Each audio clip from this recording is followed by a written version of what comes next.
नमस्कार। सत्य संवाद विशेषमा म यहाँहरूलाई हार्दिक स्वागत गर्दछु।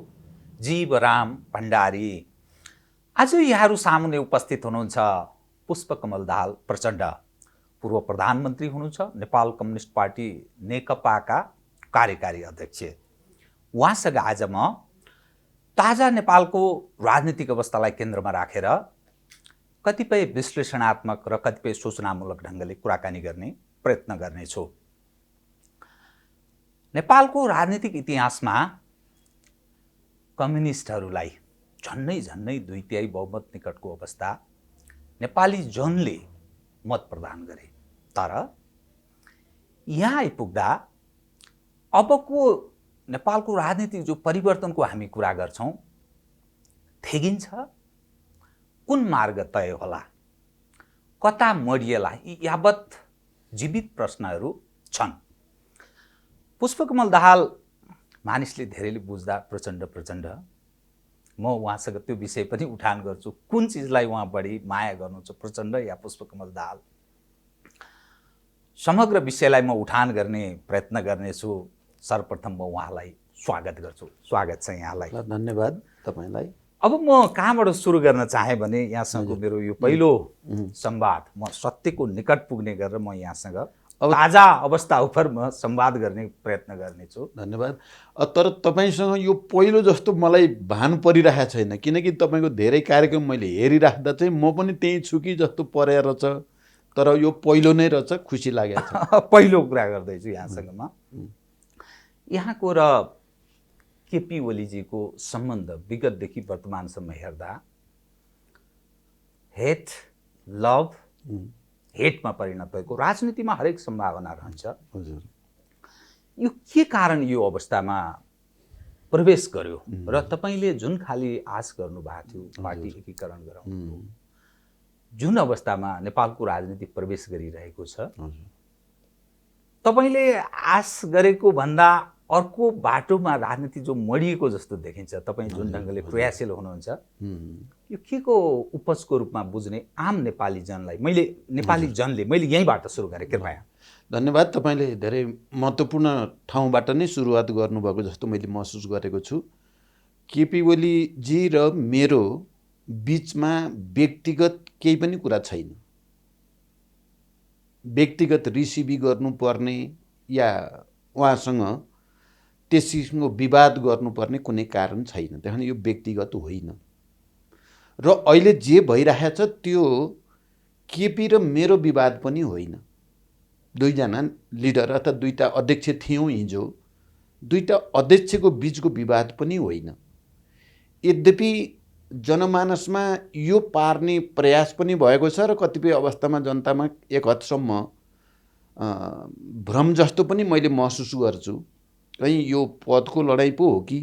ओलीजी बारम्बार भनिरहनु भएको छ यो भागभण्डा नमिलेको, त्यसकारण मसँग उहाँले त्यसो भन्न खोज्नुहुन्छ र उहाँले त्यसलाई स्थापित गर्न खोज्नुहुन्छ, त्यो गलत हो।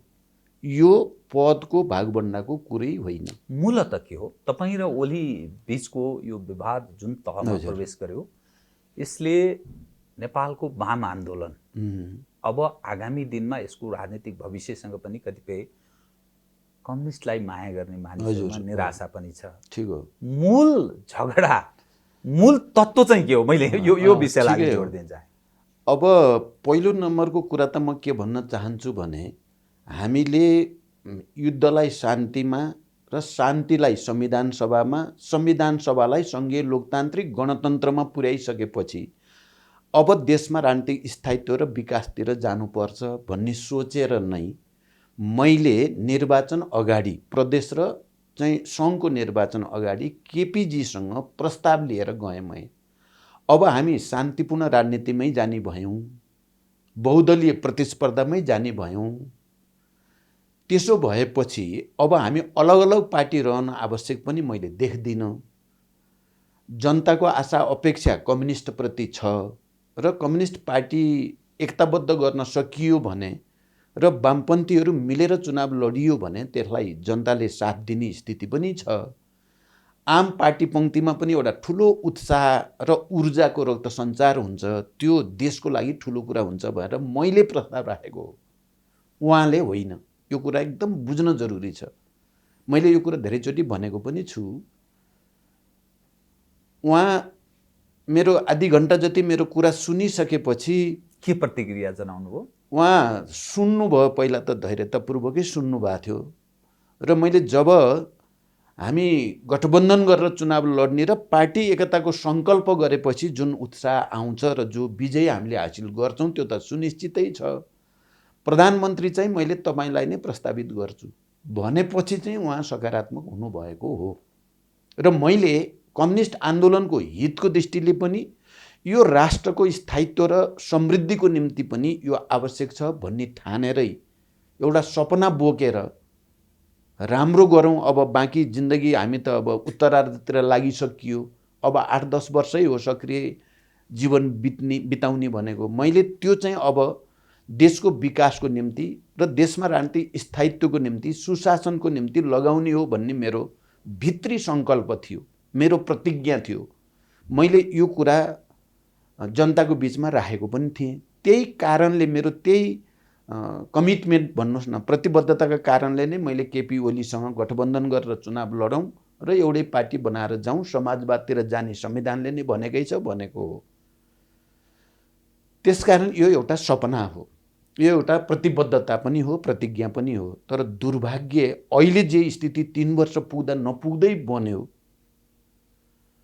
यो किन बन्यो त भन्दा यसको पछाडि व्यक्तिगत दोषारोपणको कुरा होइन।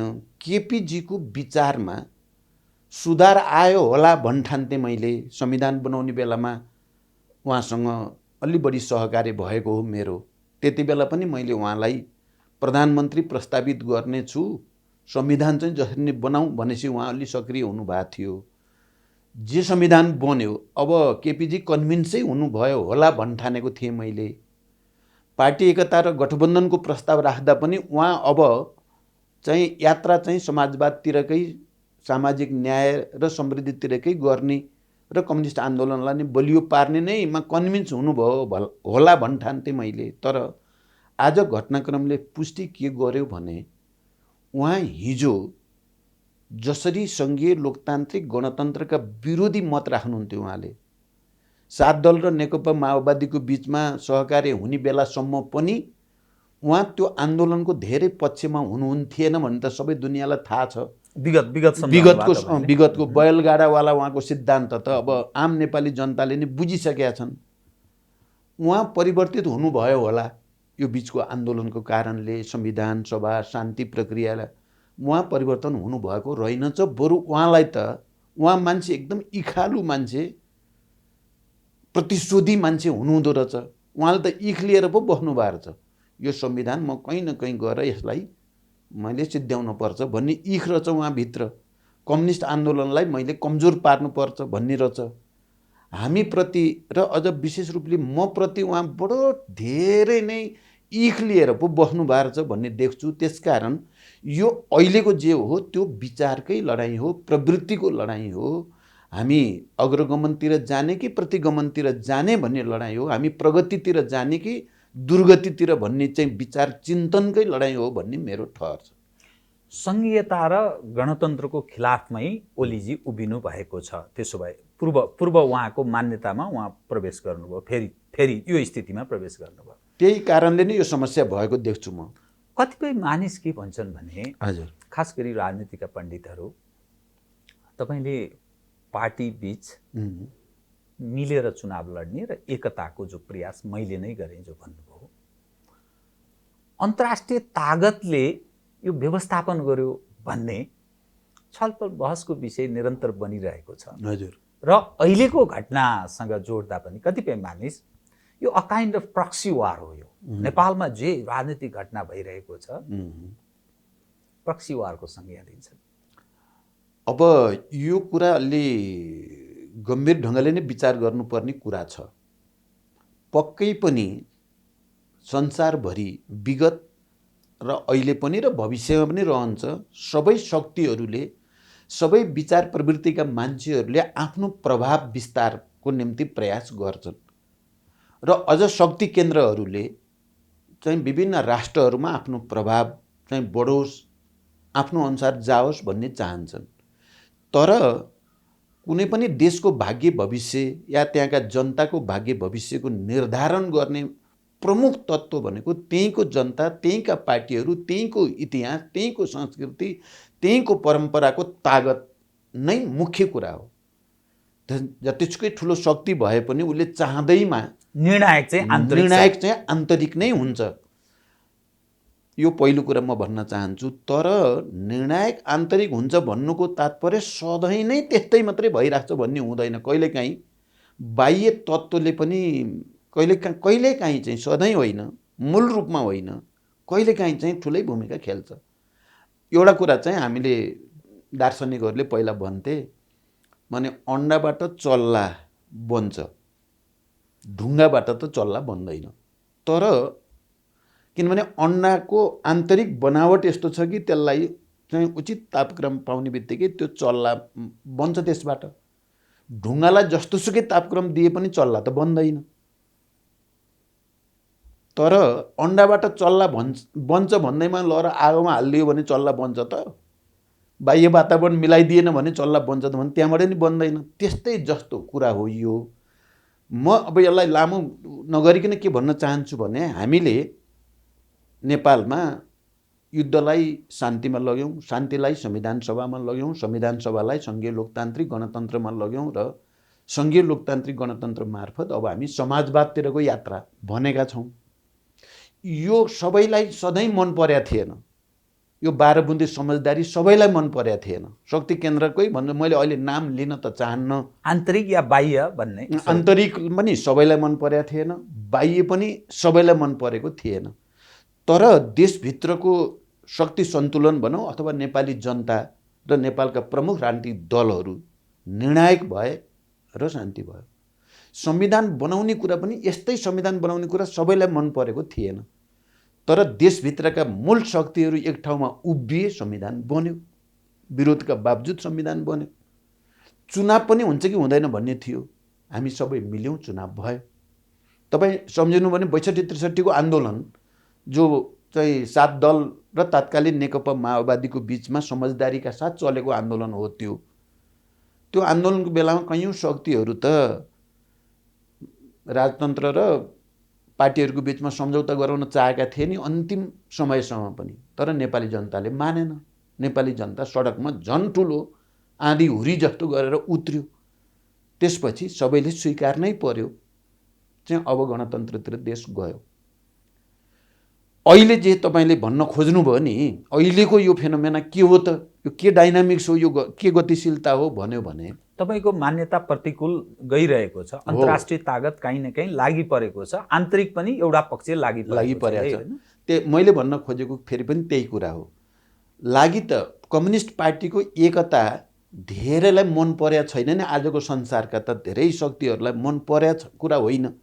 नेपाल जस्तो देश फेरि भूराजनीतिक अवस्थितिको हिसाबले विशाल भारत र चीनको बिचमा भएको देश, यहाँ चाहिँ कम्युनिस्टहरू सगरमाथाको देश, यहाँ कम्युनिस्ट पार्टी बलियो हुने भने त संसारभरि देखिने भयो क्या। सगरमाथामा के छ भन्दा कम्युनिस्टहरूको नेतृत्वको सरकार छ।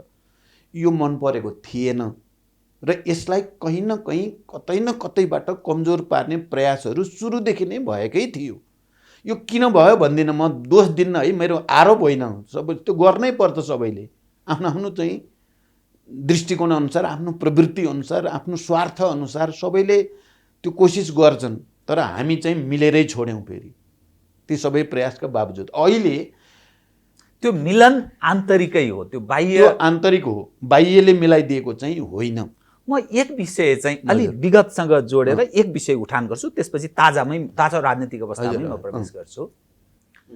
10 वर्षे जनयुद्ध, यहाँको त्यो खालको उचाइ, त्यो व्यक्तित्व, त्यो शिखर चुमेको व्यक्तित्व, 12 बुँदे दिल्ली सहमति, नेपालको राजनीतिक परिवर्तन, नेपाली जनको ठुलो आशा, परिणत भएको तुषारापात, निराशामा परिणत भएको यो राजनीतिक तस्बिर। तपाईँमाथि भलै तपाईँको व्यक्तित्व, तपाईँले विगतमा गरेको योगदान म मिनिमाइज, अन्डर एस्टिमेट गर्न चाहन्न, गरिनु पनि हुँदैन, हामी एउटा पेसामा राखेको व्यक्ति। तर मानिसले शङ्का गरे त्यो 10 वर्षे जनयुद्धमा भारतीयहरूले पुष्पकमल दाहाल प्रचण्डजीलाई किन सहयोग गरे अनि यत्रा मानिसहरूको जो नोक्सानी भयो यो यहाँहरूको पक्षको पनि भयो अर्को पक्षको पनि भयो हजुर हजुर धनको पनि नोक्सानी भयो त्यसको उपलब्धि के अनि कम्युनिस्टहरूको नेपालमा वर्चस्व स्थापित भएपछि नेपालीजनले जो आश गरेका थिए विगतका सबै परीक्षणहरू र त्यसको विकल्पको रूपमा कम्युनिस्टहरूलाई दिएको मत के पाए नेपालीले र किन सडकमा प्रचण्डजीहरूले आह्वान गर्दा हामी किन सडकमा जाने यो एउटा प्रश्नको रूपमा छ आम मानिसको यो के भन्नुहुन्छ बताउनु त अब यो कुरा के हो भने पक्कै पनि म इतिहासको पनि यहाँले अलिकति बताइदिनु होला म त्योभन्दा अरू विषय उठान गर्दिनँ विगतसँग 10 वर्षको जनयुद्ध जसले यो देशका उत्पीडित वर्गहरूमा उत्पीडित जाति क्षेत्र समुदाय सबैमा एउटा नयाँ राजनीतिक चेतना ल्यायो जागरण ल्यायो र त्यसले एउटा शक्ति आर्जन गर्यो र त्यो शक्तिलाई सकारात्मक र रचनात्मक ढङ्गले शान्तिमा रूपान्तरण गर्ने कुरा आफैमा निकै ठुलो चुनौती पनि थियो र निकै ठुलो सम्भावना पनि थियो।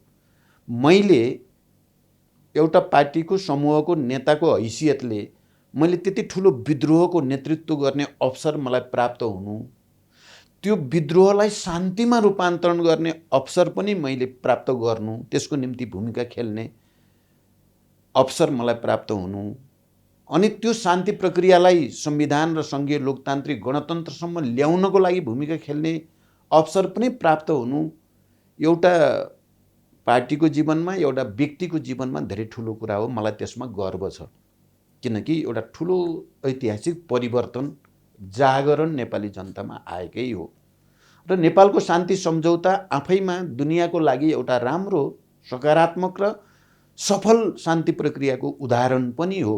मैले भन्ने गर्छु हतियार र सेना समायोजन जस्तो कुरोलाई मैले सहज ढङ्गले टुङ्ग्याउन नेतृत्व गर्ने अवसर पाएँ। म नेपाली जनताप्रति आभारी छु, म पार्टीका साथीहरूप्रति आभारी छु। मैले एउटै व्यक्तिले विद्रोहको पनि शान्तिको पनि संविधानको पनि अनि चुनावको पनि नेतृत्व गर्ने भनेको बिरलै प्राप्त हुन्छ। यो भनौँ न झन्डै 25-30 वर्षदेखि म लगातार नेपालको राजनीतिको केन्द्रबिन्दुमा रहन पाउनु म आफूलाई अहोभाग्य नै ठान्छु। तर तपाईँले भने जस्तो यस बिचमा जे चिज हुनपर्छ भन्ने सोचिन्थ्यो त्यस्तो फेरि सबै भएन। जनताले जुन समृद्धि विकासको राहत सुशासनको र हरेक दृष्टिकोणले अब नेपाल चाहिँ अगाडि बढ्छ भन्ने सोचेका थिए त्यस्तै चाहिँ फेरि अझै भइसकेको छैन। त्यहाँ मैले फेरि आफ्नो सीमा कमजोरीको पनि मैले बेला बेलामा समीक्षा गरेको छु। मैले नेपाली जनताको अगाडि नलुकाइकन नढाँटिकन भन्ने पनि गरेको छु। गिरिजा बाबुसँग शान्ति सम्झौतामा हस्ताक्षर गरेर चुनाव सम्पन्न भइसकेपछि 2 जना हस्ताक्षरकर्ता थियौँ हामी। मैले गिरिजा बाबुलाई राष्ट्रपति बनाउनु पर्थ्यो, त्यहाँ म चुकेँ भन्ने मलाई लागेकै छ। के चिजले त्यो प्रेरित गर्यो तपाईँ? अब त्यो गल्ती मैले नगरेको भए नेपालको राजनीति अहिले जस्तो भयो, संविधान पनि 2 वर्षमै बन्थ्यो, शान्ति प्रक्रियाका बाँकी काम पनि छिटै टुङ्गिन्थे भनेर म फर्केर हेर्दा म आफूलाई त्यहाँनिर मैले निकै ठुलो कमजोरी गरेकै ठान्छु। किन गरेँ तपाईँले भन्नु ठिकै ठाउँमा सोध्नुभयो। फेरि अब हामीले सोचेको भन्दा धेरै मत आयो क्या हामीलाई, त्यसले पनि बिग्रिन्छ कहिलेकाहीँ। किनभने ओभर एम्बिसियस भयो। अब यति धेरै चाहिँ जितिएला, हामी त बहुमत भइयो नि। नेपाली कङ्ग्रेस र त्यति बेलाको नेकपा एमाले जोड्दा पनि हामीभन्दा कति तल अरू फुच्चे पार्टी अरू सबै देखियो र हामी अलिकति मनोगत भइयो। अब हामीले भनेपछि जे नि हुन्छ, अरूलाई किन सेयर गर्नु पर्यो र हामीले पावर सेयर गर्नु पर्यो, हामी एक्लैले सबै चलाउन सकिन्छ भन्ने मनोगतवाद ममा पनि आयो। ममा भन्दा अझ धेरै मेरा साथीहरूमा आयो क्या, मेरो कलिग भन्छन् नि, समकालीन चाहिँ नेताहरूमा चाहिँ मलाई भन्दा बढी आयो। यो प्रचण्डले अलिक बढी सम्झौता गर्छ, जो सबैसँग चाहिँ यत्रो शक्ति हाम्रो छ, अब किन गर्नु पर्यो भन्ने अरू मभन्दा बढी भइदिए। तर म पनि भएँ नि त, फेरि मुख्य नेता त म थिएँ नि। मैले मान्दैन भने भए त हुन्थ्यो नि। त्यहाँ मुख्य जिम्मेवार त मै हो र त्यहाँ मैले आफैले आत्मालोचना गरेको छु। त्यहाँ त्रुटि भयो, मनोगतवादी भइयो हामी। अलिकति ओभर एम्बिसियस भन्नुभयो नि तपाईँले, अलिकति अहङ्कार। मैले त अर्को भाषा अलिकति अहङ्कार देखा पर्यो हाम्रो पार्टीमा त्यति बेला। जे गरे नि हुन्छ हामीले भने जस्तो खालको प्रवृत्ति देखा पर्यो।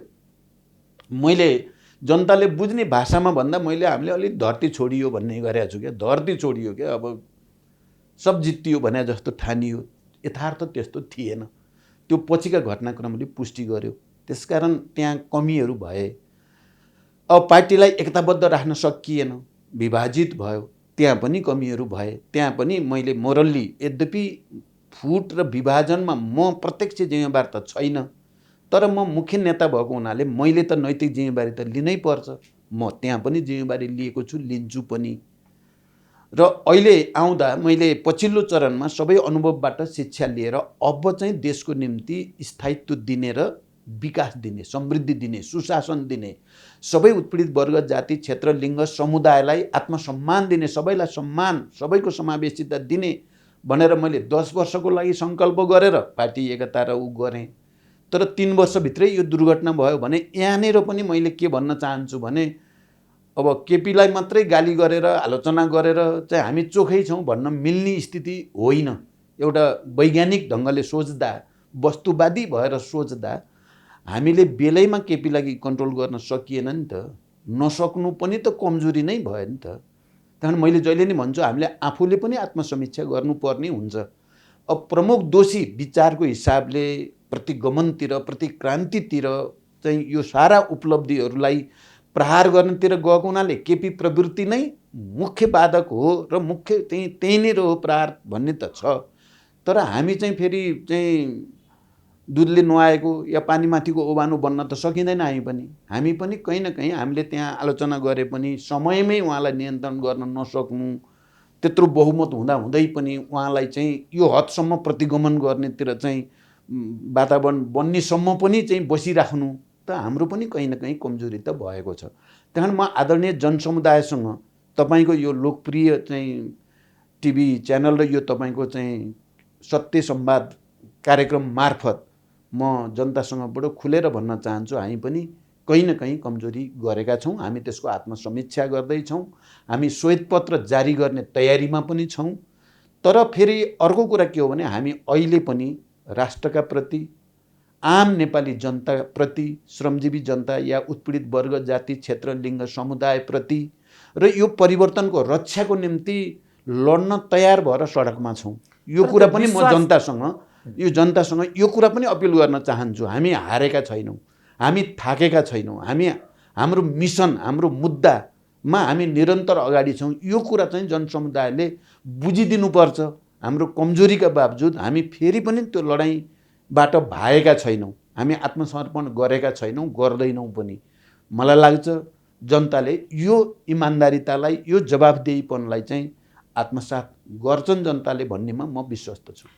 नेपाली जन अर्थात् समग्र नेपाली जनता र यो देशको हितमा तपाईँहरूको कदम हो भनेर विश्वास मान्ने त्यस्तो के आधार छ? किनभने बारम्बारका घटनाक्रम, हजुर तपाईँको त्यो उदाउँदो त्यो व्यक्तित्व र अहिले काहीँ न काहीँ कुनै ढङ्गले, माफी चाहन्छु म, तपाईँको क्रमशः गिर्दै गएको साथ, यसकारण नतिजा त्यति प्लस देखिँदैन।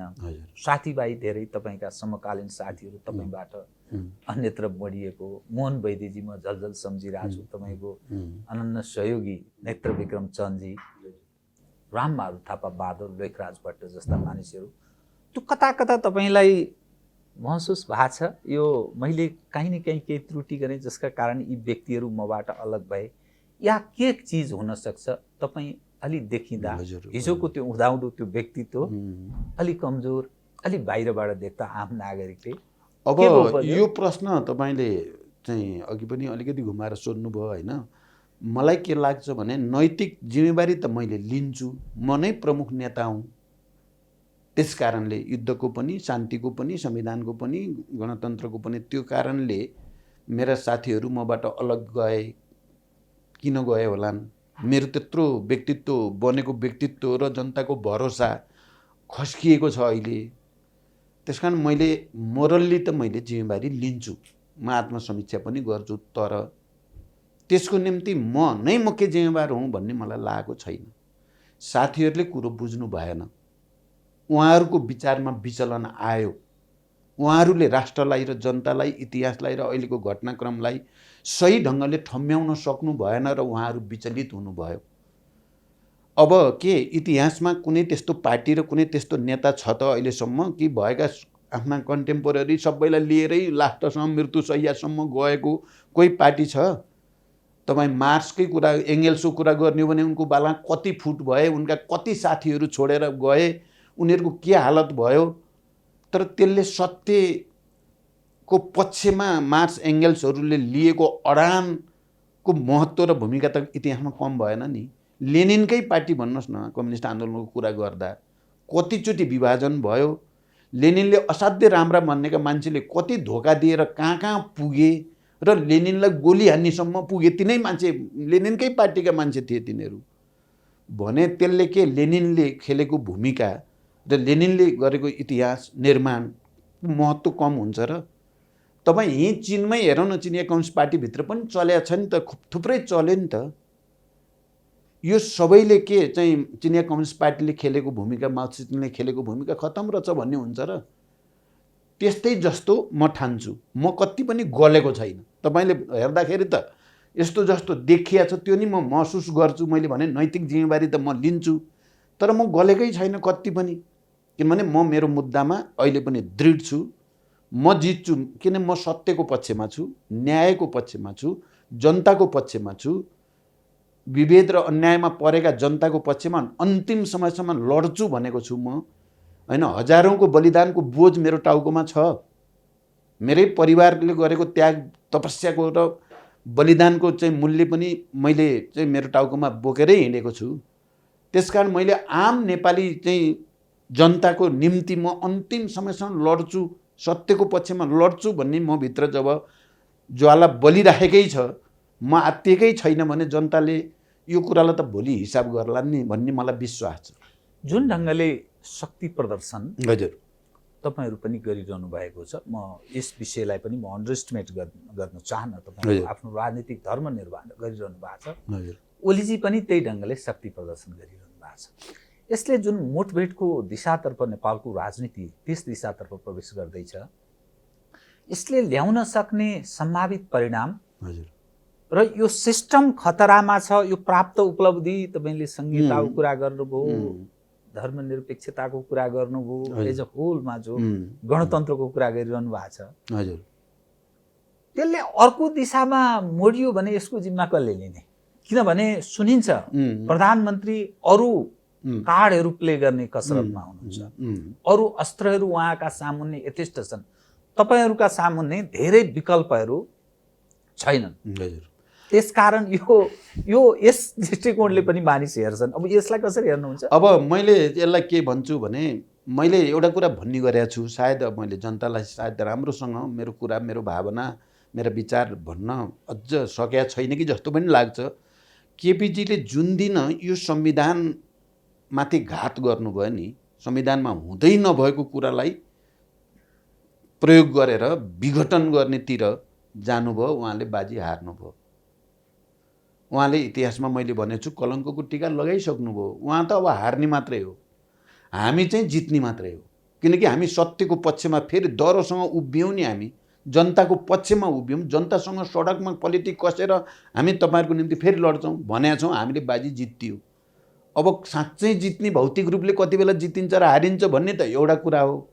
उहाँ प्रतिगमनतिर जानुभयो, बाजी उहाँले हारि नै सक्नुभयो। अब जुलुस, नारा, मान्छे प्रतिस्पर्धा होइन, उहाँले हामीसँग प्रतिस्पर्धा गर्न सक्नुहुन्न। अब केपीजीले अस्ति 3 लाख ल्याउँछु देख्ने भनेर भन्नुहुन्थ्यो, अहिले हालत के रहेछ त देखियो। अब त्यो पनि घट्छ उहाँको। होइन, हामी त अगाडि बढिरहेछौँ। हामी त जबसम्म यो प्रतिगमन सचिँदैन, जबसम्म 70 वर्ष लडेर नेपाली जनताले कहिले शान्तिपूर्ण जनआन्दोलन, कहिले सशस्त्र विद्रोह, नेपाली कङ्ग्रेसदेखि नेकपा माओवादीसम्मका आन्दोलनहरूको योगफलको रूपमा आएको सङ्घीय लोकतान्त्रिक गणतन्त्रलाई धरापमा पार्ने गरी जो प्रहार उहाँले गर्नुभएको छ, उहाँसँग हाम्रो कुनै प्रतिस्पर्धा छैन। अब सक्नुहुन्न उहाँले हामीसँग प्रतिस्पर्धा गर्न। उहाँले गरेको प्रतिस्पर्धा जो देखाउन खोज्नु भएको छ मास ल्याएर हामीसँग मसँग छन् भनेर, मैले त्यसलाई पञ्चर्याली भनेर घोषणा गरेको छु। त्यो पञ्चर्याली हो। तपाईँ अब प्रतिगमनतिर गइसकेपछि के को प्रतिस्पर्धा हामीसँग? हामी चाहिँ इतिहासमा प्राप्त गरेका उपलब्धिको रक्षा गर्न, जनताको रक्षा गर्न, सुशासनको निम्ति, समृद्धिको निम्ति, समाजवादको निम्ति भनेर हामी लडेका छौँ। तपाईँ त्यसका विरुद्ध जानुभयो, त्यहाँ तपाईँले बाजी हार्नुभयो र प्रतिस्पर्धा हुँदैन पनि। उहाँले चाहिँ जे सोच्नुहुन्छ त्यसको ठिक उल्टो भइरहेको छ, अहिले उल्टो हुनेवाला छ भन्ने लाग्छ मलाई। तर तपाईँहरूको जो राजनीतिक शक्ति, जो तागतको हामी कुरा गर्छौँ, शक्तिको कुरा गर्दा हजुर गएर अदालतको पोल्टामा परेको छ। अदालतबाट आउने सम्भावित परिणाम जुन पनि आउन सक्ने भयो, अनि निर्वाचन आयोग, हजुर यो तपाईँलाई कति अनिजी अप्ठ्यारो अवस्था महसुस गर्नु भएको छैन? कथम भन्ने भाषा मैले प्रयोग गरेँ। सर्वोच्चको तपाईँहरूले सोचेको प्रतिकूल फैसलामा सर्वोच्च गयो। निर्वाचन आयोगको एउटा नियमावलीको म कोट गरेँ। हजुर त्यो नियमावली अनुसार निर्वाचनको तिथि तोकेको 120 दिनभित्र कुनै पनि दलको विवाद उत्पन्न भयो भने त्यो पार्टीको नाम र चुनाव चिन्ह निर्वाचन आयोगले स्थगित गर्न सक्छ र अर्को अन्यथा निर्णय गर्न सक्छ। यो दुवै हेर्दा तपाईहरूको प्रतिकूल गयो भने के गर्नुहुन्छ? अब संविधान अनुसार, ऐनको व्यवस्था र नियमावली अनुसार, हिजोका नजिर र परम्परा अनुसार अदालतमा पनि निर्वाचन आयोगमा पनि हामीले जे सोचेको त्यही नै फैसला हुन्छ भन्ने विश्वास गर्छौँ हामी। एज एउटा राजनीतिक मान्छेले यो हामीले किनभने राजनीतिक मान्छेको मात्रै होइन, संविधानमा त भाषा छ नि, प्रावधान छन्, प्रोभिजनहरू छन् नि, ती त सबैले पढ्ने, सबैको लागि एउटै हुन्छ नि। त्यो म पार्टीको नेता हुनाले एउटा, अर्कोको लागि अर्को हुँदैन नि। संविधान त एउटै, सबैको लागि, नेपालीको लागि एउटै हुन्छ, जुनसुकै पार्टी नेता भयो नि। त्यो संविधानले र ऐनको व्यवस्था या नियमावली या परम्परा नजिर सबैले, अब जस्तो पूर्व प्रधान न्यायाधीशहरूले नै बोलिराख्नु भएको छ, यो त छैन है, यो संविधानमा यो अधिकार छैन प्रधानमन्त्रीलाई भनेर त सबैले बोलिरहेका छन्।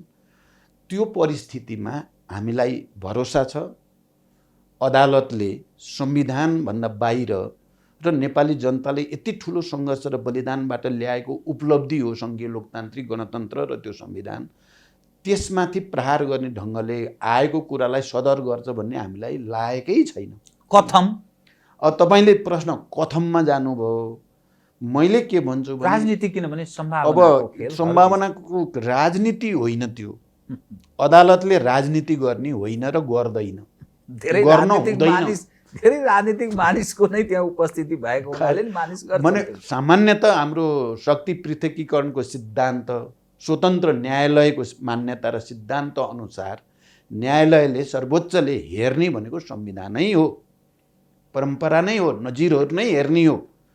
त्यसो गर्दाखेरि चाहिँ पोलिटिक्स गर्न मिल्दैन र पोलिटिकल्ली सोचेर निर्णय गर्न पनि मिल्दैन, गर्दैन भन्ने नै मलाई लाग्छ।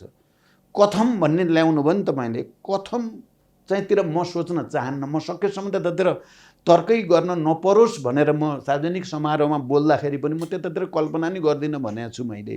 तर तपाईँले आज जसरी तिखो गरिकन सोध्न खोज्नुभयो नि, कृपया यसको जवाब। अब त्यसो भयो भने दुर्भाग्यपूर्ण हुन्छ भन्ने लाग्छ मलाई। यो देशमा अराजकताको चाहिँ एउटा फेरि दौर, एउटा लामो अराजकताको प्रक्रिया सुरु हुन्छ। संविधान मिचिएर चाहिँ गरिने चुनावलाई पनि मैले असंवैधानिक चुनाव, त्यो अवैधानिक चुनाव हुन्छ भन्ने ठान्छु। यहाँहरु चुनावमा सहभागी हुने स्थिति बन्दैन। त्यस्तो स्थितिमा अब म अहिले चुनावमा सहभागी हुने र नहुने बारे फैसला त म सुनाउन सक्दिनँ। त्यो पार्टीमा सल्लाह गर्नुपर्छ, पार्टीले निर्णय गर्ने कुरा हो। तर म एउटा कुरा के भन्न सक्छु भने यो कदम असंवैधानिक छ, यो कदम अलोकतान्त्रिक छ, निरङ्कुश र स्वेच्छाचारी खालको छ, जुन कदम प्रधानमन्त्री केपी ओलीले चाल्नुभयो। र त्यो नै सदर भएर जाने र त्यसै अन्तर्गत चुनाव भयो भने त्यो पनि असंवैधानिक, अवैधानिक, अलोकतान्त्रिक, निरङ्कुश, जालजेल हुन्छ। त्यसमा भाग लिनुको म चाहिँ औचित्य देख्दिनँ। यति चाहिँ म भन्न सक्छु। विश्लेषकहरू भन्दैछन् प्रधानमन्त्री केपी शर्मा ओलीको प्रतिनिधि सभा विघटन सम्बन्धी निर्णयसँगै दुई पक्षलाई साह्रै ठुलो मर्का परेको छ। एक प्रचण्ड र माधवजी, अर्को उत्तरतर्फ जो सग्लो सबल सर्वाधिक ठुलो कम्युनिस्ट पार्टी नेपालमा, उनीहरूको निरन्तर शासन सत्ताको पक्षमा चिन थियो भनेर भन्छ चिन। अब अहिले हेर्दा सालाखाला त्यो कुरा पुष्टि यसकारण हुन्छ ओलीजीको सम्बन्ध दक्षिणतिर अलि सुमधुर हुँदै गएको, अर्थात् जुन रूपमा व्याख्या गरौँ आन्तरिक राजनीतिक तागत प्रमुख प्रतिपक्षी दल नेपाली काङ्ग्रेस तपाईँहरूसँग त्यति, शेरबहादुरजी खास गरी त्यति निकट हुन नचाहेको अर्थ लाग्छ। जनता समाजवादी पार्टी खास गरी महन्तजी राजेन्द्र महतोजीहरू तपाईँहरूसँग अलि दूरी टाढा राख्न चाहेको जस्तो अर्थ लाग्छ। र पुराना मान्यता बोक्नेहरू पनि ओलीजीसँग समीप, यहाँले पनि कहिलेकाहीँ त्यो भाषा प्रयोग गर्ने गर्नुभएको छ, त्यो तागत पनि, अनि राज्यका सम्पूर्ण साधन र स्रोत ओलीजीको स्वभावैले निकट हुने भइहाल्यो। त्यसो हुँदा काहीँ न काहीँ एक्लिएको जस्तो अलि अप्ठ्यारो अवस्थामा प्रवेश गर्न थालेको आफूहरूलाई त्यस्तो महसुस गर्नु भएको छैन? अब यो कुरा कस्तो हो भने यो देशमा अब चाहिँ स्थायित्व र विकासको युग सुरु हुनुपर्छ भन्ने प्रमुख नेता नेतृत्वका साथीहरू हुनुको नाताले म, माधवजी लगायत झलनाथजी अथवा हाम्रा सबै नेताहरू अलि बढी हामी चिन्तित छौँ। अलिकति चाहिँ तपाईँको यसलाई के गरी करेक्सन गर्ने होला भन्नेतिर चिन्तित छौँ। त्यो चाहिँ हो। त्यस अर्थमा तपाईँले भन्नुहुन्छ भने असर केपीजीको यो प्रतिगामी कदमले हामीलाई अलिक बढी नै चिन्तित र उद्वेलित बनाएको छ, त्यो साँचो कुरा हो। र यो पार्टी सग्लै रहिरहोस् भन्ने चाहनेहरूलाई पनि चिन्तित बनाएको छ। कम्युनिस्ट पार्टी बलियो भइराखोस् र यसले विकासको नेतृत्व गरोस्, समृद्धिको नेतृत्व गरोस्, सुशासनको नेतृत्व गरोस्, सबै जाति सबैलाई चाहिँ सम्मान दियोस्, समावेशी होस् भन्नेहरूको लागि त सबैलाई चिन्ता भएको छ। अब चीन र भारतको कुरो जहाँसम्म तपाईँले ल्याउन खोज्नुभयो, म अहिले त्यतापट्टि धेरै जान चाहदिनँ। यो कुरा सबले बुझेको कुरा हो। चीन आफू पनि कम्युनिस्ट पार्टी भएको हुनाले नेपाल पनि कम्युनिस्ट पार्टी मिलेर बसिदिए हुन्थ्यो, त्यसो भयो भने सजिलो हुन्थ्यो भन्ने चाहनु स्वाभाविकै छ। अर्को दर्शन राजनीति भएकाहरूलाई यो कम्युनिस्ट पार्टी एक्लै भएर चाहिँ अलि बढी चीनको मात्रै चाहिँ प्रभाव बढ्ने हो कि भन्ने चिन्ता भारतलाई लाग्नु पनि स्वाभाविकै छ। भारतले चाहिँ नेपाल चाहिँ अब आफूसँग खुला बोर्डर होइन, इतिहास, संस्कृति, रीतिरिवाज, धर्म, आर्थिक सबै किसिमले एउटा चाहिँ विशिष्ट सम्बन्ध भएको नाताले नेपालमा अर्कोको प्रभाव बढ्दै जान थाल्यो भने उनलाई चिन्ता लाग्नु पनि अनौठो होइन। त्यस कारण उनीहरूले पनि फेरि आफूले कसलाई चाहिँ गर्यो भने चाहिँ आफ्नो इन्ट्रेस्ट अनुसार, आफ्नो कन्सर्न भनौँ न, आफ्नो चिन्तालाई सम्बोधन गर्ला, आफ्नो इन्ट्रेस्ट पुरा होला भनेर चाहनु चीनले पनि भारतले पनि स्वाभाविकै हो। त्यस कारण चीन र भारतले आफ्नो राष्ट्रिय हित अनुकूल सोच्न खोजे, त्यस अनुकूल पार्टीका विभिन्न पार्टीहरूसँग नेताहरूसँग सम्बन्ध बनाउन खोजे भने किन खोज्यौ भन्ने पनि हामीलाई होइन। हामीले त हाम्रो नेपाल हेर्ने हो, नेपालको हित हेर्ने हो, नेपाली जनताको हित हेर्ने हो। हाम्रो सार्वभौमसत्ता, हाम्रो राष्ट्रिय स्वाधीनता, हाम्रो राष्ट्रिय स्वार्थलाई पुरा गर्नको लागि हामी अगाडि जाने कुरा हो। हामी कसैको गोटी नहुने कुरा हो। त्यसो भएर मैले प्रो इन्डिया, प्रो चाइना भन्दाखेरि मैले होइन, हामी प्रो नेपाल नै हो। हामी कोही अरू हुन सक्दैनौँ। हामी हाम्रा छिमेकीहरूसँग राम्रो सम्बन्ध चाहन्छौँ, सुमधुर सम्बन्ध चाहन्छौँ। चीनसँगको आफ्नै इतिहास, परम्परा र आफ्नै सम्बन्धका आयामहरू छन्। भारतसँगका आफ्नै विशिष्टता र आयामहरू छन्। हामी तिनलाई आजको राष्ट्रिय आवश्यकता अनुसार सदुपयोग गर्ने कुरा हो। तर अब कोही मान्छे लम्पसार पर्छ भने त्यसलाई त इतिहासले चाहिँ फेरि जवाफ त दिन्छ। अहिले तपाईँले भने जस्तो हो, केपीजी पक्कै पनि चाहिँ आफ्नो कुर्सी बचाउनको निम्ति जब पार्टीमा उहाँ अल्पमतमा पर्नुभयो, सदनमा अल्पमतमा पर्नुभयो, अनि त्यसपछि उहाँ कसले मलाई चाहिँ सहारा दिन्छ त्यसैको चाहिँ सेवा गर्छु भने जस्तो गरी हिँड्नु भएको छ।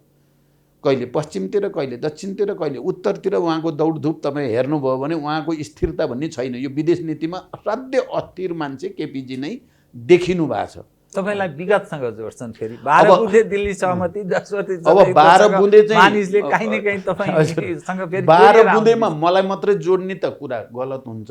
त्यहाँ गिरिजा प्रसाद पनि, माधव नेपाल पनि, केपी ओली पनि, हामी सबै 7 दलका नेताहरू सबै छौँ हामी। त्यहाँ मलाई मात्रै जोड्ने त त्यहाँ मिल्दैन नै। मैले नेपालको राष्ट्रिय हित। अब तपाईँले अर्को भन्नुभयो नि अघि प्रश्न एउटा चाहिँ यो नेपाली कङ्ग्रेस, जनता समाजवादी पार्टी, निश्चय त्यो पक्ष तपाईँसँग किन निकट छैन? के कारण सहयात्राको के कहाँ के समस्या हजुर। खडा भयो अब जसका कारण तपाईँ एक्लै हुनुहुन्छ? म एक्लै नै छैन नि।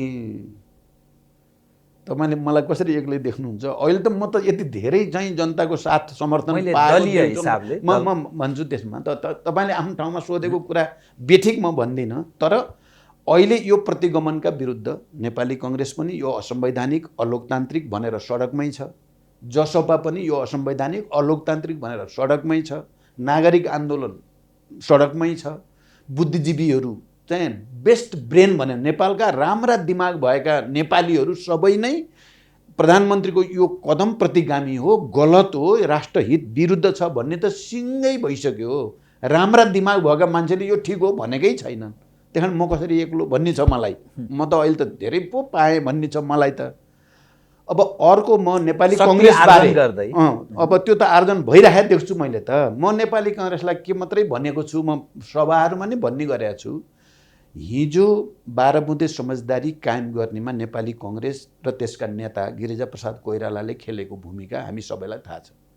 शान्ति सम्झौतामा हस्ताक्षर 7 दलको तर्फबाट गिरिजाप्रसाद कोइरालाले र तत्कालीन नेकपा माओवादीको तर्फबाट मैले गरेको इतिहास पनि ताजै छ। संविधान बनाउने बेलामा नेपाली कङ्ग्रेसको नेतृत्वमा सरकार थियो, सुशील कोइराला प्रधानमन्त्री हुनुहुन्थ्यो र त्यति बेला नेपाली कङ्ग्रेसले बडो गर्वको साथ शान्ति र संविधान चाहिँ नेपाली कङ्ग्रेसले नै बनायो र अझ संविधान घोषणा भइसकेपछि सुशील कोइरालालाई उहाँहरूले फादर अफ कन्स्टिट्युसन, यो संविधानको पिता पनि भन्नुभयो प्रधानमन्त्री तथा सभापतिलाई भने। अहिले त्यही शान्ति सम्झौतामाथि प्रहार हुँदैछ, त्यही संविधान जसलाई तपाईँहरूले चाहिँ बडो गर्वको साथ नेपाली कङ्ग्रेसको नेतृत्वमा संविधान घोषणा गरेको गर्व गर्नुभएको थियो, त्यही माथि हमला भएको बेलामा अब तपाईँहरूले अगाडि बढेर चाहिँ त्यसरी नै जिम्मा लिनुपर्छ र यो प्रतिगामी कदमका विरुद्ध संयुक्त आन्दोलनमा को नेतृत्व तपाईँहरूले पनि गर्नुपर्छ भन्ने छ मेरो, र उहाँहरूले गर्नुहुन्छ भन्ने छ। औपचारिक पनि केही शेरबहादुर औपचारिक मेरो कुरा भइरहेछ। शेरबहादुर समस्या केही छ? शेरबहादुरसँग मेरो कुरा भइरहेकै छ। लगातार जस्तै म कुरा गर्छु, बिचबिचमा चाहिँ हामीले फोनमा गर्छौँ, कहिले भेटेर गरेका छौँ। अब यो असंवैधानिक र अलोकतान्त्रिक हो भन्नेमा हामी सबै एक ठाउँमा छौँ, तर अब आन्दोलनलाई कसरी लैजाने भन्ने कुरामा चाहिँ आफ्नो आफ्नै ढङ्गले अब पहिलोचोटि हामी यो पुस 5 गते यो प्रतिगामी कदम चालिएपछि तुरुन्तै हामीले चाहिँ सर्वदलीय बैठकको आयोजना गऱ्यौँ सिंहदरबारमा, र त्यहाँ नेपाली कङ्ग्रेस पनि, जनता समाजवादी पार्टी पनि, अरू पनि जम्मा भएर अब हामी अलि राम्रोसँग विचार गरौँ र अब आन्दोलनमा जानुको विकल्प छैन, जनतामा जानुको विकल्प छैन भन्नेसम्म कुरा भयो। त्यसको लगत्तै पछि शेरबहादुरजी समेत सानेपामा नेपाली कङ्ग्रेसको केन्द्रीय कार्यालयमा बैठक भयो, 3टा प्रमुख पार्टीको त्यहाँ छलफल भयो र यो असंवैधानिक अलोकतान्त्रिक भन्ने त भयो नै, अब संयुक्त जाने बारे आफ्नो पार्टीमा छलफल गरेर अनि टुङ्गो लगाउँला भनेर उठ्या हो हामी। अहिले पनि हामी त्यो प्रक्रियामा छौँ र मलाई के आश छ भने शेरबहादुरजीले अन्ततः गिरिजाप्रसाद कोइरालाको या अन्ततः सुशील कोइरालाको या नेपाली कङ्ग्रेसको लोकतान्त्रिक जो छवि छ त्यो लोकतान्त्रिक छविलाई उज्याउनको निम्ति उहाँले एकचोटि सशक्त आन्दोलनमा आउनुहुन्छ, आउन पर्छ, आउनुहुन्छ, आउनु भएन भने क्षति हुन्छ भन्ने मलाई लाग्छ। रामचन्द्रजीसँग चाहिँ अलि तपाईँहरूको घुलमिल बढी वा शेरबहादुरजी अलि दूरी अलि बढेको जस्तो देखिन्छ? होइन, भेटघाट छलफलको चाहिँ मात्रा हेर्नुहुन्छ भने त मेरो शेरबहादुरजीसँगै बढी भएको छ, भेट पनि बढी भएको छ, छलफल पनि बढी भएको छ। हिजो सरकार बनाउँदाखेरि मैले उहाँसँग जे सम्झौता गरेँ इमान्दारिता साथ उहाँलाई सत्ता हस्तान्तरण गरेँ र मैले एउटा गरेँ। उहाँले मलाई राजनेता जन्मेछ नेपालमा भनेर चाहिँ संसदको चाहिँ रोस्टमबाटै भन्नुभएको पनि छ। हाम्रो त्यस्तो मिठो सम्बन्ध पनि हो। शान्ति प्रक्रिया बनाउनमा शेरबहादुरजीले चाहिँ ल अब शान्तिमा आउनु पर्यो भनेर म दाङमा भूमिगत थिएँ त्यति बेला, त्यहाँबाट फोन गरेर शेरबहादुरजीसँग कुरा गरेर ल शान्ति प्रक्रियाको सुरुवात गरौँ भन्ने पनि उहाँसँगै भयो हो। त्यहाँदेखि उहाँसँग मेरो तितो सम्बन्ध होइन। यद्यपि उहाँलाई पछि मैले वाम गठबन्धन गऱ्यो, काङ्ग्रेससँगको चाहिँ सम्बन्ध छोड्यो भन्नेले चित्त दुखिया चाहिँ छ उहाँलाई, तर यो त सामान्य कुरा हो। यस्तो कुरालाई चाहिँ शेरबहादुर जस्तो चाहिँ एउटा लोकतान्त्रिक पार्टीको नेताले त्यसलाई धेरै हिसाब गरिराख्नुहुन्छ जस्तो लाग्दैन, गर्न पनि हुँदैन। राजनीतिमा आकर्षित गर्ने राम्रो एउटा लवज तपाईँ प्रयोग गर्दै हुनुहुन्छ। अनि यो साना कम्युनिस्ट पार्टीहरू छन्, हजुर, बिजुक्चेजीको छ, मोहन विक्रम सिंहजीको छ, अथवा चित्रबहादुर फ्रन्टमा चित्रबहादुरजी हुनुहुन्छ, त्यसै गरी अरू खाले अनि मोहन वैद्यजीहरूसँग अनि विप्लवजीहरूसँग एक ढङ्गले अलि बृहत एउटा राजनीतिक ध्रुवीकरण, तपाईँले जो प्रयोग गर्नुभएको भाषा बृहत जनआन्दोलन, यो खालको कुनै सम्भावना छ? त्यस अनुरूपको कसरत तपाईँले केही गर्नुभएको छ? हजुर, अब यो कुरा चाहिँ कि हाम्रो खालि नेपाली कङ्ग्रेस र जनता समाजवादी पार्टीसँग मात्रै होइन, अरू साना वामपन्थीहरू र अरू पार्टीसँग नि कुराकानी चलिराखेको छ। मोहन विक्रमजीसँग त मैले यो बिचमा दुईचोटि भेटेर, एकचोटि त उहाँले मेरो म्याडम बिरामी भएको बेलामा भेट्नै भनेर यहीँ आउनुभयो, त्यो बेला नै हाम्रो राजनीतिक कुराकानीहरू भयो। अस्ति मात्रै म र माधव नेपालजी बसेर मोहन विक्रमजीसँग विस्तारपूर्वकै अहिलेको परिस्थितिबारे छलफल गरेका छौँ र अब विभिन्न कमरेडहरूले वैद्यजीसँग पनि अरू पार्टीहरूसँग नि कुराकानी गरि नै राखेको छ हाम्रो पार्टीका साथीहरूले। र म के देख्छु भने छिटै नै सबैको सहमतिमा एउटा संयुक्त आन्दोलन सुरु गर्ने वातावरण बन्दैछ। अब जनताले पनि बनाउँदैछन्, जनताको सहभागिता जसरी बढ्दै गएको छ नि यो प्रतिगमनका विरुद्ध, संविधानको रक्षाको लागि, लोकतन्त्रको, किन अहिले त लोकतन्त्रको रक्षा गर्ने कुरा मुख्य भयो। त्यही कारण म त्यो सम्भावना देख्छु र मेरो ठाउँबाट मैले प्रयास गरि पनि राखेको छु। नागरिक आन्दोलनका साथीहरूसँग पनि, यद्यपि उहाँहरूले भन्नुभएको छ यो प्रचण्डलाई या माधवलाई या देउबालाई प्रधानमन्त्री बनाउन होइन, हामीलाई बनाउन परेको छैन। मैले अहिले मलाई प्रधानमन्त्री चाहियो भने छैन, मैले त प्रधानमन्त्री छोडेको कुरा हो। केपीलाई 5 वर्ष खानुहोस् भने हो नि त, त्यति गरेर सुख नपाएर पो यो आन्दोलनमा आउनु पर्ने बाध्यता बनाउनु भयो केपीले। त्यही कारण मलाई प्रधानमन्त्री चाहिएको पनि छैन। मलाई यो संविधान रक्षा हुनु पर्यो, लोकतन्त्रको रक्षा हुनु पर्यो। लोकतन्त्रको हत्या भएर देश फेरि अराजकताको भुमरीमा पर्न भएन। प्रधानमन्त्री नागरिक आन्दोलनको साथीहरूले जसलाई भन्नुहुन्छ त्यसलाई म समर्थन गर्न तयार छु। साँच्चै हो? साँच्चै हो। म यो कुरा मैले जे भन्ने गरेको छु त्यो भएकै छ नि। मैले केपीलाई प्रधानमन्त्री बनाउँछु भने बनाएँ, मैले शेरबहादुरजी र सत्ता साझेदारी गरेँ, छोड्छु भने छोडेँ। कारण मेरो बारेमा चाहिँ तपाईँ मिडियाको साथीहरूले पनि र आम जनताले पनि चिन्ता गर्नै पर्दैन। म चाहिँ यो परिवर्तनको रक्षा हुनु पर्यो। यो लोकतन्त्र, यो गणतन्त्र, यो सङ्घीयता समावेशिता सानो दुःखले, सानो त्यागले, सानो तपस्याले प्राप्त भएको फल होइन। यसको रक्षा गरेर यो मार्फत जनतालाई हामीले, अब केपीजीसँग हाम्रो परेको त अन्त होइन नि। हामीले घोषणापत्रमा भन्यौँ अब किसानहरूलाई हामी उत्पादन वृद्धि गर्ने, वैज्ञानिक खेती प्रणाली गर्ने, व्यवसायीकरण गर्ने, आधुनिकीकरण गर्ने, मेकानाइजेसन गर्ने र किसानहरूको जीवनमा खुसियाली ल्याउने भनेर लेखिया छ। हामीले नेपाली युवाहरूलाई रोजगारी सृष्टि गर्ने, उद्योग धन्दा खोल्ने, कृषिमा आधारित उद्योगहरू खोल्ने, त्यसमा चाहिँ लाखौँ युवाहरूलाई रोजगारी दिने र विदेशमा गएकालाई पनि अब नेपालभित्रै सुरु भयो नयाँ युग बनाउने भनेर लेखेका छौँ नि हामीले घोषणापत्रमा।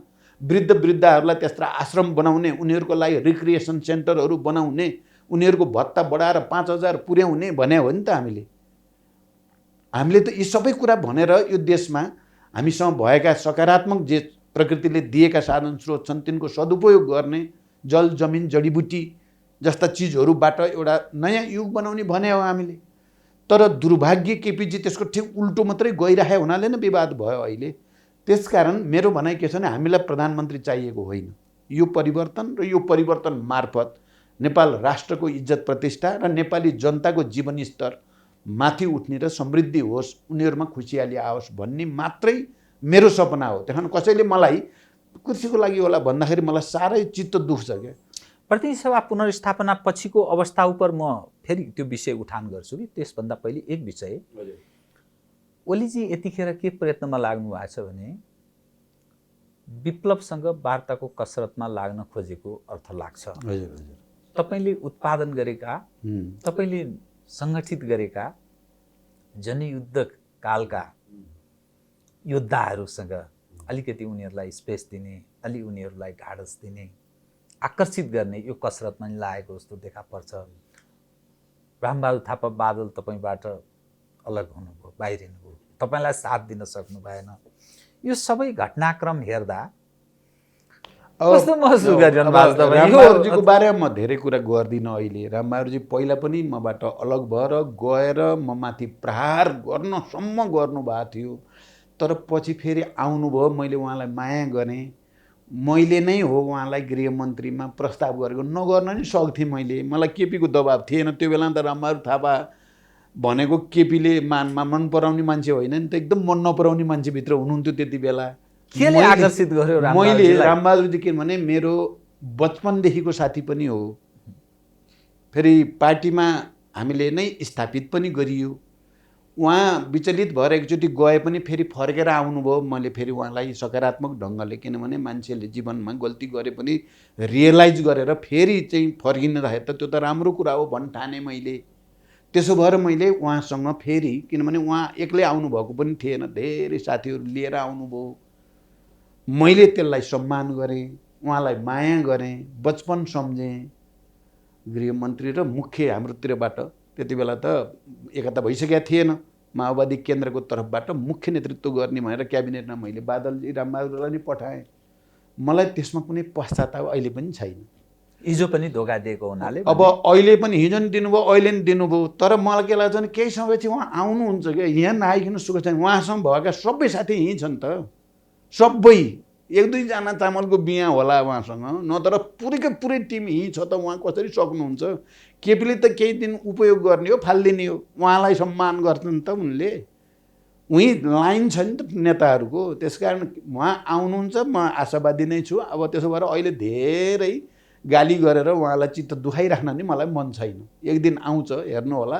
अरू साथीहरू अरू अब विप्लवको भन्नुभयो तपाईँले, विप्लव युवाहरूमध्ये म शान्ति प्रक्रियामा आउनु अगाडि 2 वर्षदेखि विप्लव र म सँगै हेडक्वार्टरको एउटा महत्त्वपूर्ण युवा नेताको रूपमा मसँग बस्ने विप्लव नै हो।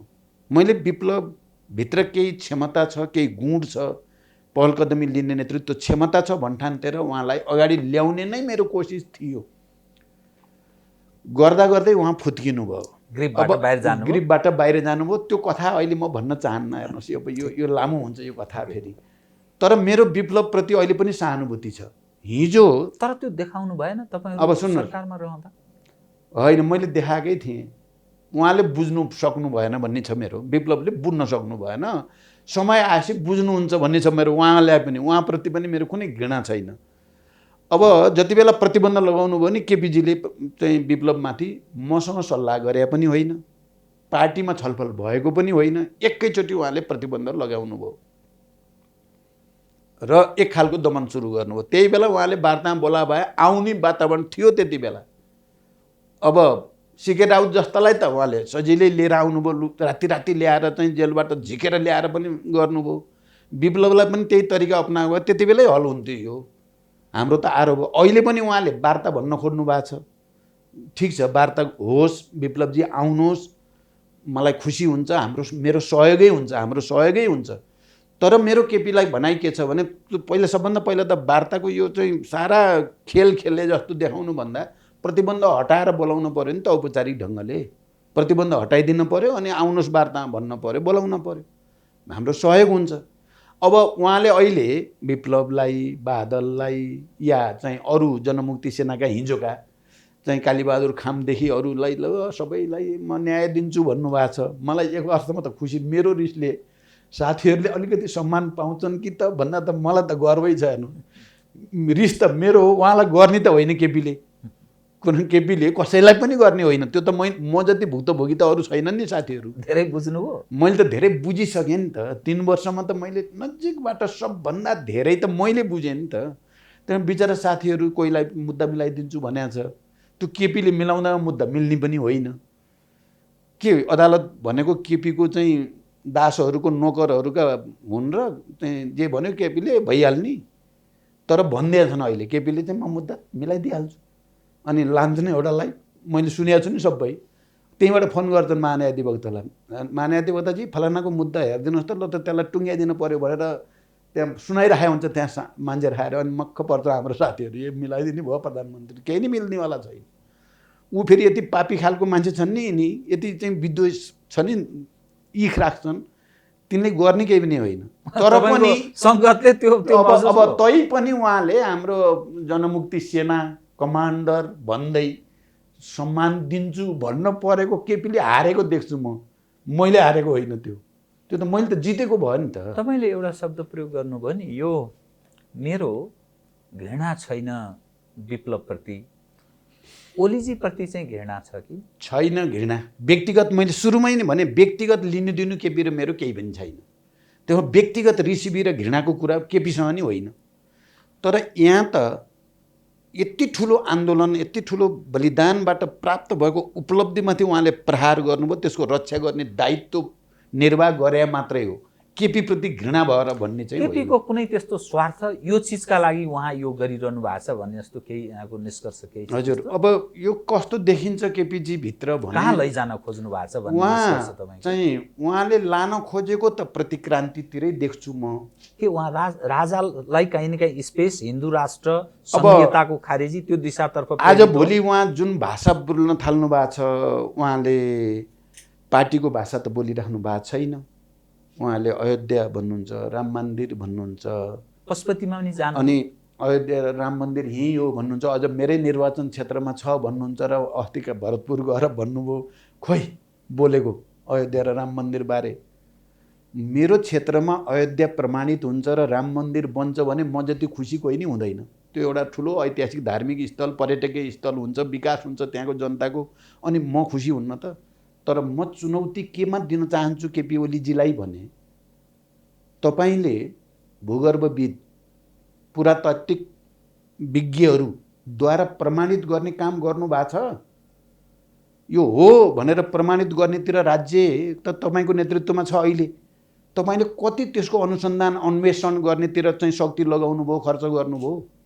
त्यहाँ चाहिँ तपाईँले एक पैसा गर्नु, पुरातात्विक ढङ्गले प्रमाणित गर्ने काम चाहिँ 1 इन्च पनि तपाईँले गर्नु भएको छैन।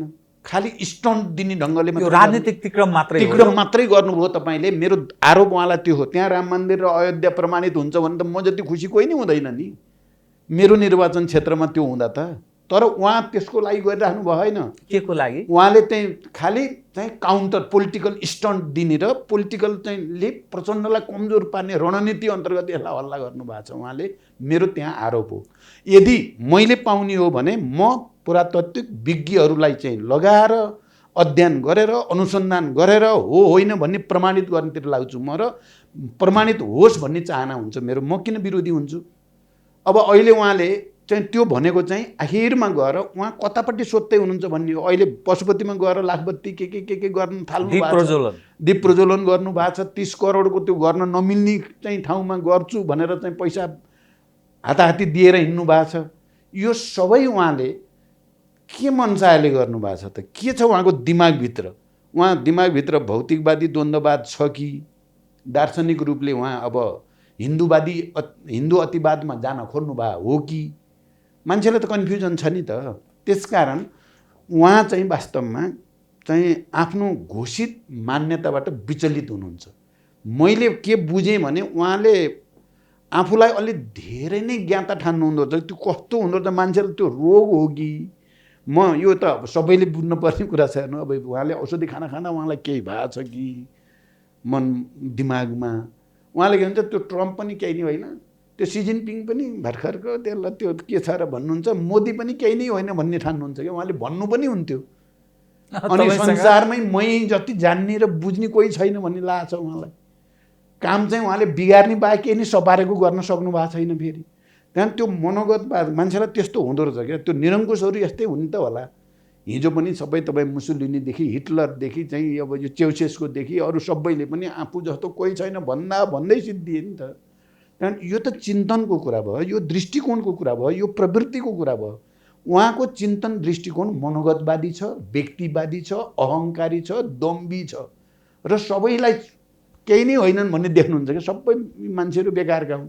तपाईँ हेर्नुभयो भने आजभोलि जसलाई नि गाली गर्नुहुन्छ नि, पूर्व प्रधान न्यायाधीशहरूलाई पनि गाली गर्नु।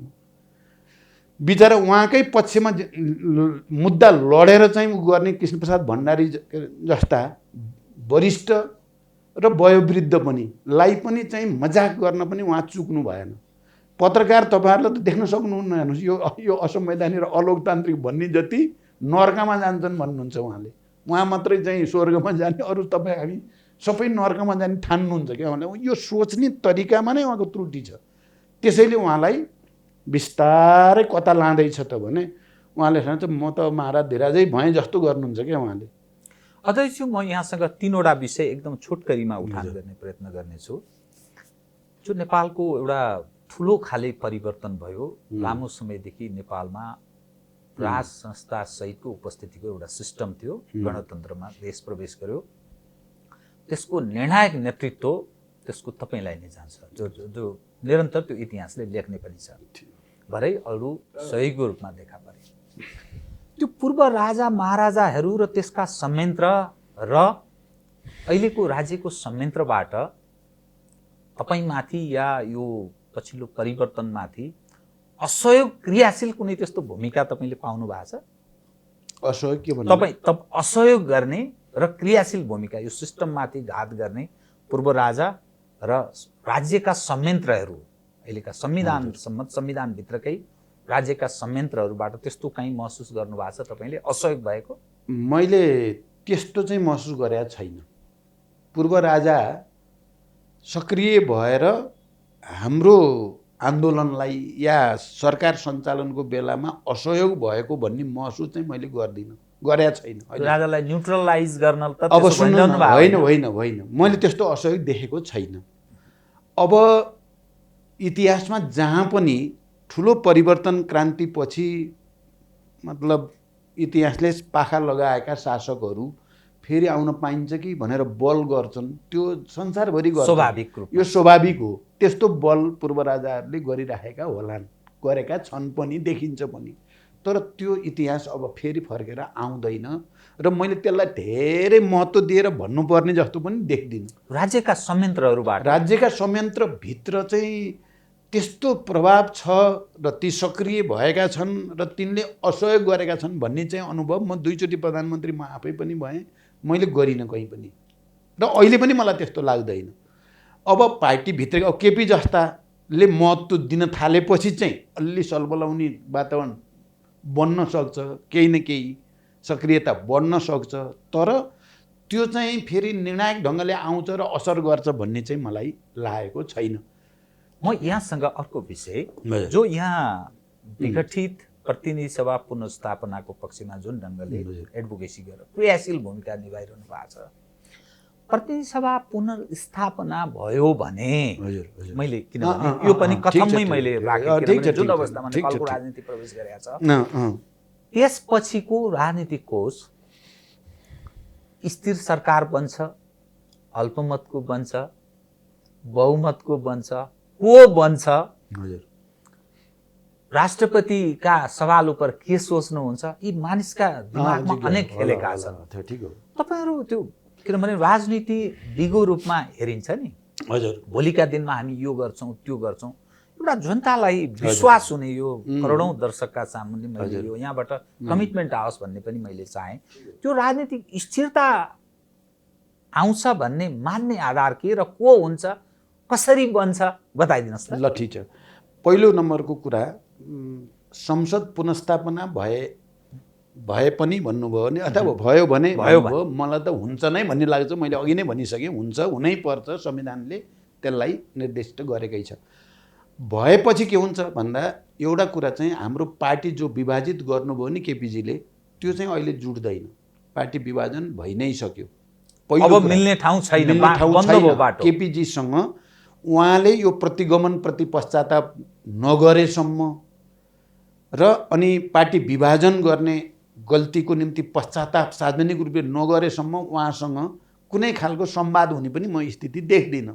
त्यही पार्टी एकताको त सम्भवै छैन।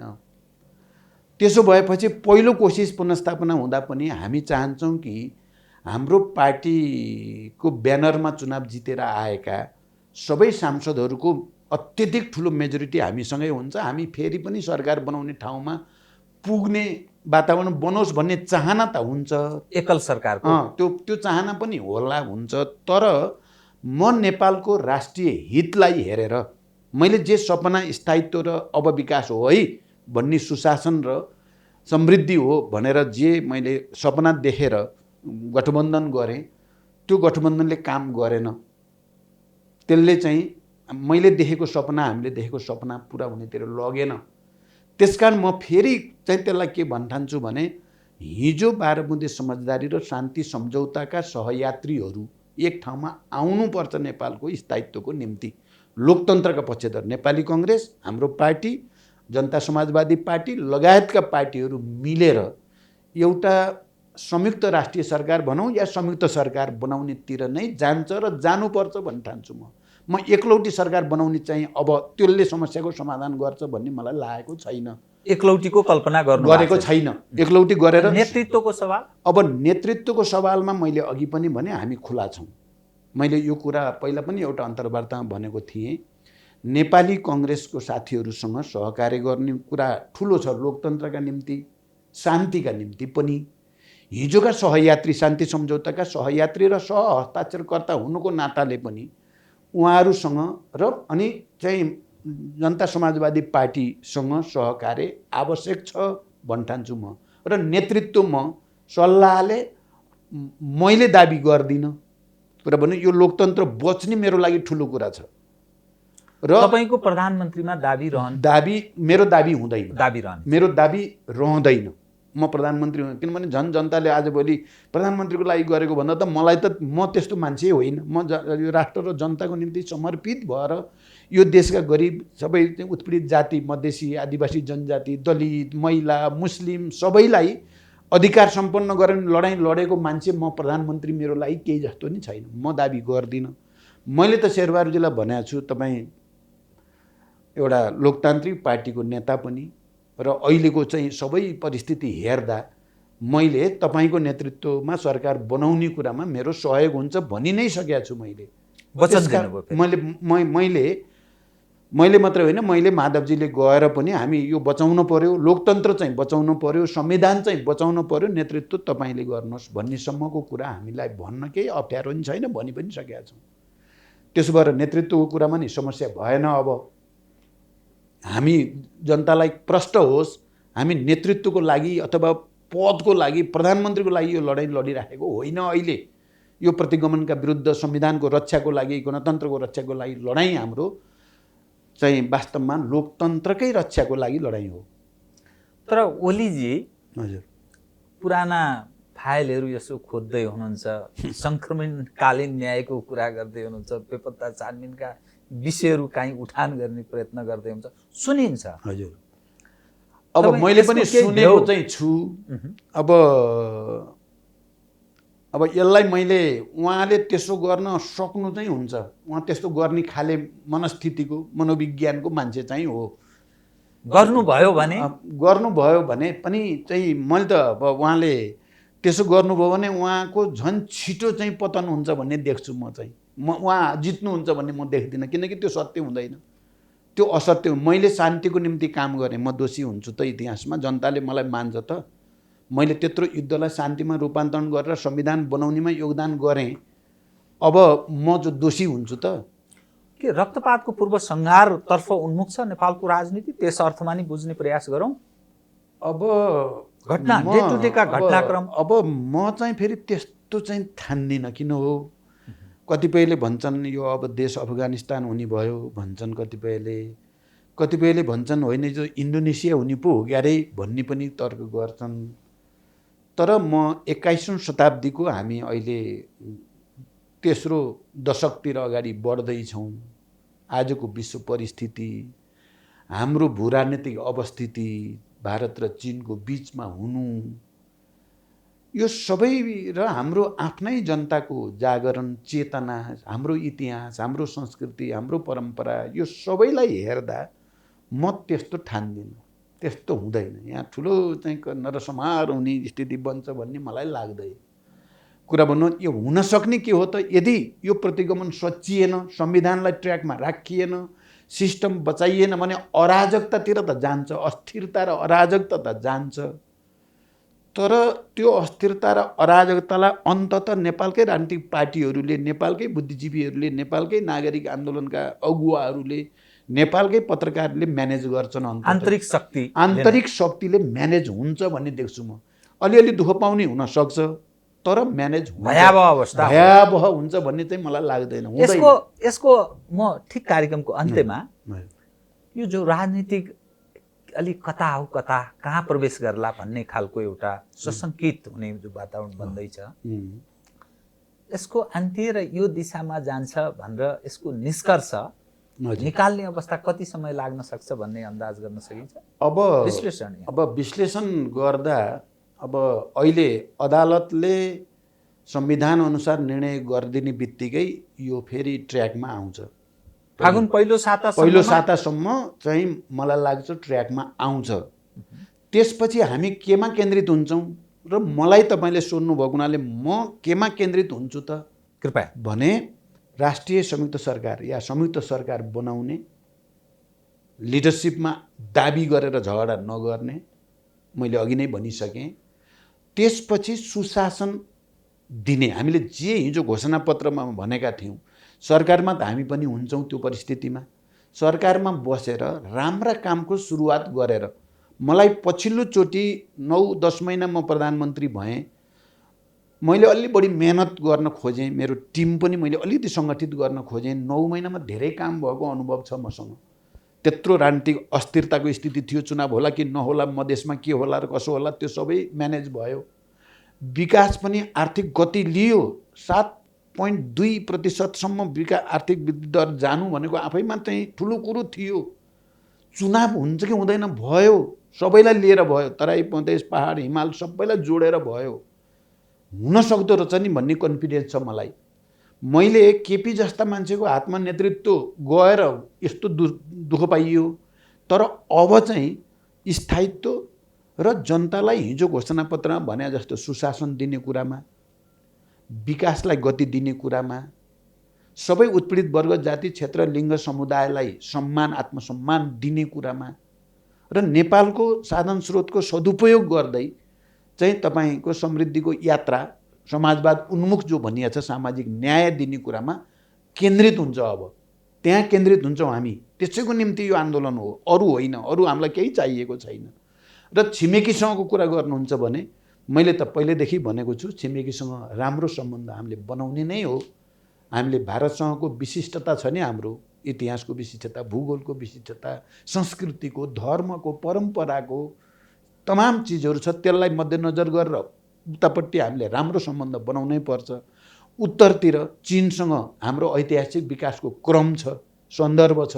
त्यसलाई दिएर हामीले जे भनेका छौँ, एक चीन नीति भनेका छौँ, हामी सबै भनेका छौँ, त्यसको आधारमा उनीहरूसँग पनि हामीले राम्रो सम्बन्ध बनाउनै पर्छ। विश्वभरिका, चाहे त्यो अमेरिका होस्, चाहे युरोप होस्, चाहे कसैसँग पनि हाम्रो वैरभाव हुन सक्दैन। हामी वैरभाव गरेर नेपालको राष्ट्रिय हित, भौगोलिक अखण्डता या नेपालीहरूको स्वाभिमानको रक्षा गर्न सक्दैनौँ। त्यस कारण हामीले चाहिँ सन्तुलित विदेश नीति, प्रोग्रेसिभ विदेश नीति भनेका छौँ। हामीले त्यही कुरा, मैले एउटा कुरा चाहिँ कतिपय बेला एक सन्दर्भ जोडियो, तपाईँले एमसिसीका खिलाफमा तपाईँका सहयोगीहरूले नारा लाउँदै थियो, चुप लाग्नुहोस्, चुप लाग्नुहोस्, चुप, समाजमा भाइरल छ। अब यो मैले अस्ति एउटामा त मैले कार्यक्रममा भने, मैले एमसिसी बारे पहिलो कुरा त हाम्रो पार्टीले निर्णय गरिसकेका चाहिँ छैन। कार्यदलले रिपोर्ट बुझाएको छ, कमिटीमा छलफलमा छ। निष्कर्ष यो हाम्रो त रिजेक्ट गर्ने भन्ने होइन, पार्टीको त्यसलाई परिमार्जन गर्ने र राष्ट्रिय हित अनुकूल बनाएर अगाडि बढाउने भन्ने हो अहिलेसम्मको पार्टीको नीति, पहिलो कुरा। दोस्रो कुरा, यो आन्दोलनमा चाहिँ संवैधानिक परिषदमा गलत ढङ्गले त्यो संविधान विरोधी, ऐन विरोधी, बडो लाजै मर्दो तरिकाले चाहिँ नियुक्ति गर्यो भनेको छ। त्यहाँ कहीँ केही मिलेकै छैन, कोरम पनि पुगेको छैन, अहिले सुनवाई समिति पनि छैन। यो सबै फेरि लहर त्यत्तिकै शपथ ग्रहण गराइदिएको छ भने यो त जङ्गली राजै भयो नि, यो त गुन्डा राज जस्तो पो भयो त। यहाँ त न नियमले काम गर्छ, न कानुनले, न नजिरले, न परम्पराले भन्ने भएपछि त्यसलाई फोकस गरेर हडताल गरिएको छ, विरोध गरिएको छ। अब कहाँ कसले फेरि बिचमा छिरेर एमसिसी भनेपछि यो नारा अर्को लाग्यो। अर्को यो प्रसङ्गको होइन पो भने हो त मैले, यो प्रसङ्गको कुरा नि होइन। दुईवटा पाटो छन् त्यसमा। त्यसो भएको हुनाले हाम्रो ध्यान चाहिँ के छ भने सबैसँग राम्रो सम्बन्ध बनाउनु। अध्यक्षज्यू, अलि चाँडै तपाईँ निर्णय गर्नुहुन्छ अनि पछि पछुताउनुहुन्छ भन्ने। आम हडतालको दिन तपाईँ गाडी लिएर हिँड्नुभयो, हडतालमा सहभागी, त्यो मानिसले आश्चर्य माने।